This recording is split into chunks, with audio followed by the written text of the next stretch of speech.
നമസ്കാരം, കൊട്ടാരക്കര മീഡിയയിലേക്ക് സ്വാഗതം. നരേന്ദ്രമോദിക്ക് ഒരു മൂന്നാമൂഴം ഉണ്ടാകില്ലെന്ന് CPI സംസ്ഥാന സെക്രട്ടറി ബിനോയ് വിശ്വം MP.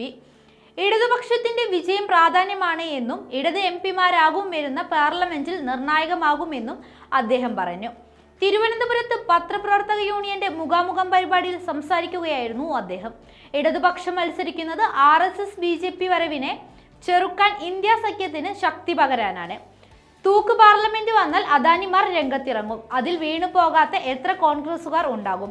ED-ഭീതിയിൽ കാലുമാറാത്ത എത്ര പേർ കോൺഗ്രസിലുണ്ട്?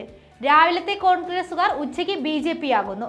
ശശി തരൂർ BJP നിലപാടിനോട് താല്പര്യമുള്ളയാളാണ്. പലസ്തീൻ ബാബറി മസ്ജിദ് നിലപാടിൽ അദ്ദേഹം ഇത് വ്യക്തമാക്കിയതാണ്.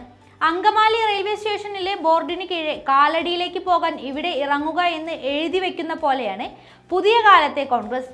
ഇന്ത്യൻ നാഷണൽ കോൺഗ്രസിന് താഴെ BJP-യിലേക്ക് പോകാൻ ഇവിടെ ഇറങ്ങുക എന്ന അവസ്ഥയാണ്.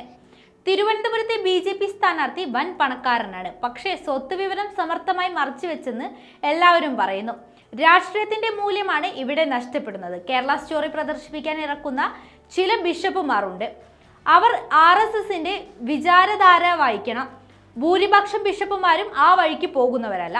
കേരള സ്റ്റോറി പ്രദർശിപ്പിക്കാൻ ഒരുങ്ങുന്ന ബിഷപ്പുമാർ RSSന്റെ വിചാരധാര വായിച്ചിരിക്കണം. കേരള സ്റ്റോറി പ്രദർശിപ്പിക്കുന്ന ബിഷപ്പുമാരോട് പറയാൻ തനിക്ക് ഒരു കാര്യം മാത്രമേ ഉള്ളൂ: കർത്താവേ, ഇവരോട് പൊറുക്കണമേ എന്ന് മാത്രം.